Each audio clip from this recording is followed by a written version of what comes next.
اللہ تعالیٰ ارشاد فرماتا ہے یا ایھا الذین آمنوا، اے ایمان والو، قوا انفسکم واہلیکم نارا، ایمان والو خود کو بھی اور اپنے گھر والوں کو بھی، اپنی اولاد کو بھی، اپنے بچوں کو بھی جہنم کی آگ سے بچاؤ۔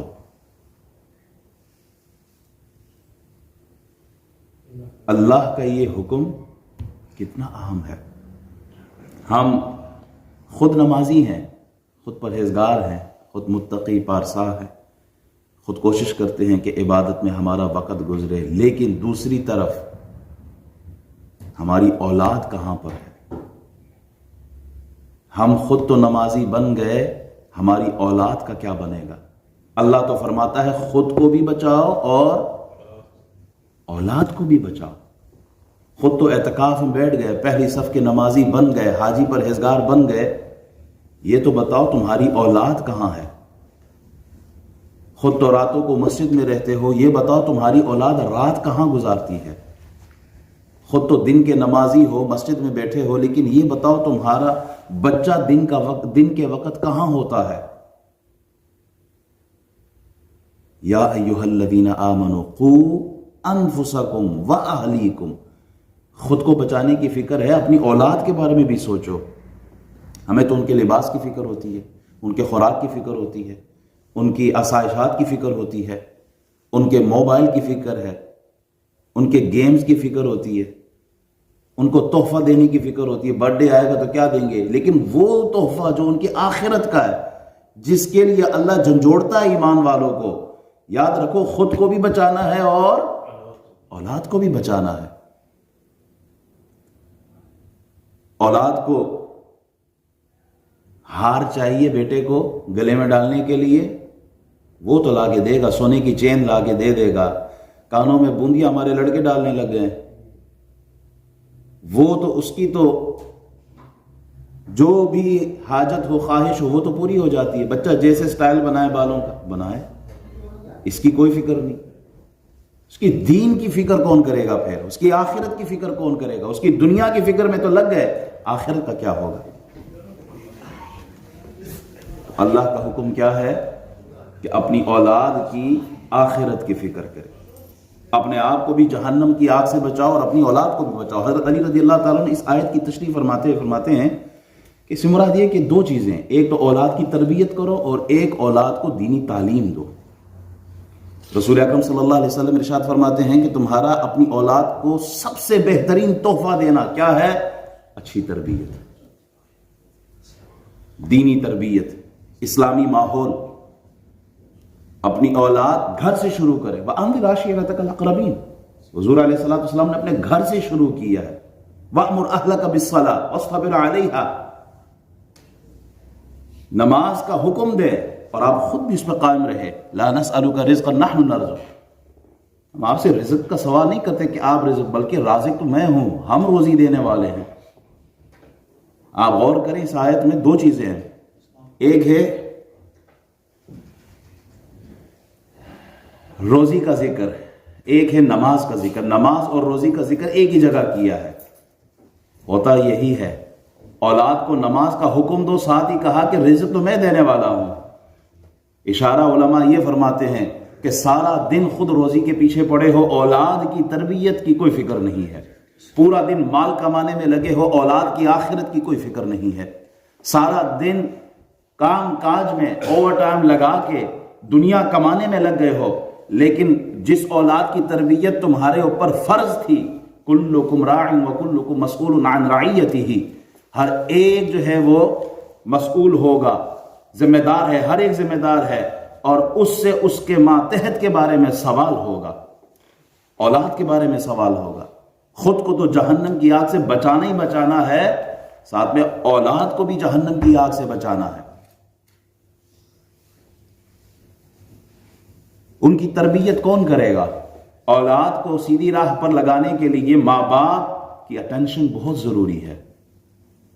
سارا دن آپ نے مال کمایا، پوری زندگی مال کمانے میں لگ گیا، آخر وقت بڑھاپا آیا، وہی اولاد اٹھا کے ماں باپ کو گھر سے باہر پھینک دیتی ہے، اولڈ ہوم بھیج دیتی ہے، آگے پیچھے بھیج دیتی ہے، ہم سے نہیں ہوتی ان کی خدمت۔ کیوں؟ اس لیے کہ تربیت کی نہیں تھی، مال کمانے میں تو لگ گئے، اولاد کی تربیت کون کرے گا؟ یہ تو دنیا کا حال ہے، پھر آخرت میں بھی یہی سوال ہوگا۔ تو اللہ فرماتا ہے اے ایمان والو، یا ایھا الذین آمنوا اتقوا اللہ، یا ایھا الذین آمنوا قوا انفسکم واہلیکم نارا، خود کو بھی جہنم کی آگ سے بچاؤ اور اپنی اولادوں کو بھی جہنم کی آگ سے بچاؤ۔ اولاد کی تربیت کریں، پھر اولاد پہ اثر بھی ہوگا۔ امام بخاری سے کسی نے پوچھا تھا نا، امام آپ کو یہ مرتبہ، یہ فضیلت، یہ مقام کیسے ملا؟ تو آپ نے فرمایا مجھے میری ماں نے یہ بتایا تھا کہ بیٹا میں نے تجھے کبھی بغیر وضو کے دودھ نہیں پلایا۔ امام بخاری نے کیا جواب دیا؟ بیٹا میں نے کبھی تجھے بغیر وضو کے دودھ نہیں پلایا۔ اس کا اثر یہ ہوا کہ پھر امام صبح قیامت تک ان کا نام زندہ رہا۔ اور ایک روایت میں پڑھتا رہا، ایک عورت حاملہ تھی اور اس نے پڑوس کے گھر سے چوری کی، اس کا وہی بیٹا جو اس کے حمل سے تھا، جس سے یہ حمل سے تھی، وہ بڑے ہو کے چور بنا ہے۔ تو کہنا یہ چاہ رہا ہوں، ماں باپ کا اثر ہوتا ہے اولاد پر۔ اگر آپ اچھی تربیت کریں گے تو اولاد پھر عابد، زاہد، متقی، پارسا، نیک وقار بنیں گے۔ اور اگر اولاد پر آپ نے توجہ نہ کی اور ان کی تربیت نہ کی، دینی تعلیم نہ دی، تو پھر دنیا میں بھی مصیبت ہے اور آخرت میں تو ہے ہی پکڑ۔ پھر احباب، حقیقی کامیابی کیا ہے؟ اللہ تعالیٰ نے قرآن مجید سورہ آل عمران میں ارشاد فرمایا، کل نفس ذائقۃ الموت سے شروع کیا۔ ہر ذی روح نے دنیا سے چلے جانا ہے، ہر بندے نے دنیا سے جانا ہے۔ وَإِنَّمَا تُوَفَّوْنَ أُجُورَكُمْ يَوْمَ الْقِيَامَةِ، آخرت میں بدلے ملیں گے۔ جو اچھے کام کرے گا اسے اچھا بدلہ ملے گا، جس نے برے اعمال کیے ہوں گے وہ سزا کی طرف بڑھے گا۔ پھر فرمایا فَمَنْ زُحْزِحَ عَنِ النَّارِ وَأُدْخِلَ الْجَنَّةَ، فَمَنْ زُحْزِحَ عَنِ النَّارِ وَأُدْخِلَ الْجَنَّةَ فَقَدْ فَازَ۔ حقیقی کامیابی کیا ہے؟ ہماری نظر میں تو کامیابی دنیا بنانا ہے، گھر بار بنانا ہے، کاروبار سیٹ کرنا، بزنس سیٹ ہو، کوٹھی بنگلہ، بینک بیلنس سب کچھ ہو، ہم کامیاب لوگ ہیں۔ یہ کامیابی شریعت کی نظر میں نہیں ہے۔ جھونپڑی میں بندہ رہتا ہو لیکن اس کی آخرت کامیاب ہو، وہ آدمی کامیاب ہے۔ دنیا کی ناکامی، آخرت کی کامیابی، تو پھر یہ دنیا کی ناکامی نہیں ہے۔ دنیا کی کامیابی ہو، آخرت میں ناکامی ہو، تو پھر یہ دنیا کی کامیابی نہیں ہے۔ جو یہاں کامیاب ہو اور آخرت میں ناکام ہو وہ خسارے میں ہے، اور جو یہاں جھونپڑی میں رہتا ہو، کھانے کو کچھ نہ ہو، لباس کچھ نہ ہو، زندگی اس کی تکالیف آزمائشوں میں ہو، اور وہ لوگ یہ سمجھتے ہو کہ اس کی تو دنیا برباد ہے، اصل میں اگر اس کی آخرت اچھی ہے تو پھر یہ دنیا بھی اس کے لیے اچھی ہے، یہ پھر برباد نہیں ہے۔ آخرت کی کامیابی، جہنم کی آگ سے بچنا ہے۔ دو قسم کے پیپر ہوتے ہیں، ایک ہوتا ہے حقوق اللہ اور دوسرا پیپر کیا ہے؟ حقوق العباد۔ حقوق اللہ یہ عقائد سے ہے، عبادات سے ہے، نماز، روزہ، حج، زکوٰۃ، تقوی، طہارت، اچھے کام جس سے اللہ راضی ہوتا ہے، جو فرائض اور واجبات ہیں، اگر ان کا پورا ہو، حقوق اللہ کا پیپر یہی ہوگا۔ جو نماز نہیں پڑھتا اسے بھی جہنم کی آگ میں ڈالا جائے گا، جو روزہ نہیں رکھتا اسے بھی جہنم میں ڈالا جائے گا، جو حج فرض ہونے کے باوجود حج پہ نہیں جاتا اسے بھی جہنم کی آگ میں ڈالا جائے گا، جو زکوٰۃ نہیں دیتا اسے بھی جہنم کی آگ میں ڈالا جائے گا۔ تو حقوق اللہ بھی اور حقوق العباد دونوں کا ہونا ضروری ہے۔ حقوق العباد کیا ہے؟ حقوق العباد میں معاشرت ہے، حقوق العباد میں معاملات ہے، حقوق العباد میں اخلاقیات ہے، یہ تینوں چیزیں ہیں۔ حقوق اللہ پورے ہوں، حقوق العباد میں کمی ہو تو بھی ناکامی ہے۔ حقوق العباد میں تو عبد الستار عیدی بنا ہو لیکن نمازیں کوئی نہ پڑھتا ہو، حقوق اللہ پورے نہ کرتا ہو، پھر بھی خطرہ ہے اس کے لیے۔ تو جہنم سے بچنے کے لیے دونوں پیپرز کو پاس کرنا ضروری ہے۔ افسوس یہ ہے الا ماشاءاللہ بہت کم لوگ محفوظ ہیں۔ کچھ حقوق اللہ میں فیل ہیں آج کے زمانے میں، حقوق العباد میں بہت اچھے ہیں، کچھ حقوق العباد میں تو ناکام ہے، حقوق اللہ میں بہت اچھے، پہلی صف کے نمازی ہوتے ہیں، لیکن زبان ایسی ہوتی ہے کہ اپنا گھر، اپنا خاندان، اپنا محلہ بھی تنگ پڑا ہوتا ہے۔ ہر سال حج اور عمرے پہ جاتے ہیں، حقوق اللہ پورے کرتے ہیں، لیکن دوسری طرف غصب بھی کیا ہے، کرپشن بھی کی ہے، دھوکہ بھی دیا ہے، فراڈ بھی کیا ہے، غریب کا مال بھی کھایا ہے۔ حقوق اللہ اور حقوق العباد دونوں کا ہونا ضروری ہے۔ آج ہمارا حال یہ ہے کہ ہم ایک چیز میں پورے ہیں تو دوسرے میں ناکام ہیں۔ حقوق العباد، اس میں بھی ہمیں پاس ہونا ہے، تبھی ہم جہنم سے بچیں گے، جس کا قرآن کہتا ہے یا ایھا الذین آمنوا قوا انفسکم واہلیکم۔ میں بار بار اس آیت کو دہرا رہا ہوں کہ خود کو بھی جہنم کی آگ سے بچاؤ اور اپنی اولادوں کو بھی بچاؤ۔ امام ابن سیرین 40,000 درہم سے وہ زیتون کا تیل لاتے ہیں، کاروبار کرنا ہے، اچانک اس میں چوہا گرا۔ چوہا گرتا ہے تو کسی نے کہا حضور جس طرف سے گرا ہے بس اس کو گرا دیں۔ آپ نے کہا نہیں، سارا تیل گرے گا۔ میں کسی مومن مسلمان کو ایسا تیل نہیں دے سکتا جس میں چوہا مرا ہوا ہو۔ میں کسی مسلمان کو دھوکہ نہیں دے سکتا، میں کسی مسلمان کو نقصان نہیں دے، اپنا نقصان مجھے منظور ہے، قبول ہے، لیکن کسی دوسرے کو میں نے نقصان نہیں دینا۔ یہ تھے وہ لوگ جو حقوق العباد پورے کرتے تھے۔ آج اس امت میں کیا گدھے، کھوتے، کتے، بلے، چوہے نہیں کھلائے جا رہے؟ بکرے کے نام پہ کتا نہیں کھلایا جا رہا، خنزیر کا گوشت نہیں کھلایا جا رہا۔ آج حقوق العباد میں ہم بہت پیچھے رہ گئے۔ عبداللہ بن مبارک ملک شام میں ہے، حدیث لکھنے کے لیے کسی سے قلم ادھار مانگا، حدیثیں لکھ رہے تھے۔ جب آپ اپنے ملک چلے گئے، مروہ کی طرف گئے، وہاں جب اپنا سامان کھولا دیکھا ایک قلم پڑا ہے، لکڑی کا قلم، سیاہی سے ہم لگاتے ہیں لکھنے کے لیے، وہ قلم، کہا یہ تو اس آدمی سے میں نے لیا تھا، کہیں موت نہ آ جائے مجھ پر اور اس کا حق مجھ پہ رہے گا اس قلم کا۔ واپس آپ نے سفر کیا ہے، ہوائی جہاز پہ نہیں گئے، گاڑی میں نہیں گئے، اونٹوں کا سفر تھا، گھوڑوں کا سفر تھا، پیچیدہ اور دشوار راستے تھے، لیکن آپ کا ایمان مضبوط تھا، حقوق العباد پورا کرنے کا جذبہ۔ آپ نے دوسرے ملک سفر کیا صرف ایک لکڑی کا قلم دینے کے لیے۔ یہ تھے ہمارے اسلاف، وہ معزز تھے زمانے میں۔ آج ہمارا حال کیا ہے؟ اللہ تعالی ہمیں حقوق العباد پورے کرنے کی توفیق عطا فرمائے۔ یہ دنیا جو ہے، مولانا روم کا ایک مثال سے سمجھانے کے لیے آپ فرماتے ہیں دیکھیں دنیا میں کیسے رہو، جیسے کشتی پانی میں رہتی ہے، کشتی پانی میں ہوتی ہے، اوپر تیرتی ہے، پانی سے فائدہ اٹھاتی ہے، پانی کو کشتی کے اندر نہیں آنے دیتی۔ کیوں؟ آپ جب تک کشتی پانی کا تعلق ایسا ہو کہ پانی کشتی میں نہ آئے تب تک وہ تیرتی رہے گی، لیکن جب پانی کشتی میں آ جائے تو پھر غرق کر دے گی، ڈبو دے گی۔ کہا بندہ مومن تیرا تعلق بھی اس دنیا کے ساتھ ایسے ہی ہونا چاہیے کہ دنیا سے فائدہ اٹھاؤ، دنیا میں رہتے ہو دنیا سے فائدہ اٹھاؤ، لیکن دنیا کو اپنے اندر نہیں آنے دو۔ جب یہ دنیا اندر آتی ہے تو پھر بھائی بھائی سے لڑ رہا ہوتا ہے، پھر بھائی بھائی کا دشمن ہو جاتا ہے، پھر اس دنیا کی خاطر 10,000 موبائل کی خاطر بندے کو گولی سے مار دیتے، پھر اس دنیا کی خاطر بھائی بہنوں کے ساتھ ان کا جو وراثت میں حق ہے وہ نہیں دیتا۔ جب یہ دنیا دل میں آ جاتی ہے تو بندہ ظالم بن جاتا ہے، پھر غاصب بن جاتا ہے، پھر رب کا نافرمان بن جاتا ہے۔ تو دنیا کو اپنے دل میں نہ آنے دو، حرص و لالچ، طمع جب یہ دل میں نہیں ہوگی پھر آخرت کی فکر ہوگی، پھر آخرت کی فکر ہوگی۔ فاتح دنیا سکندر جب دنیا سے جا رہا تھا، قرآن کی آیات ہے وَمَا الْحَيَاةُ الدُّنْيَا إِلَّا مَتَاعُ الْغُرُورِ، یہ دنیا جو ہے یہ کیا، یہ دھوکے کا گھر ہے۔ فاتح دنیا یہ سکندر جب دنیا سے جا رہا تھا، کہا میرے ہاتھوں کو کفن سے باہر نکال دینا تاکہ دنیا کو پتہ چل جائے سارے دنیا کے خزانے میرے ہاتھ میں تھے، لیکن جب میں دنیا کو چھوڑ کے جا رہا تھا تو میرے ہاتھ بھی خالی تھے۔ ہم اپنے ساتھ قبر میں کچھ نہیں لے کے جائیں گے۔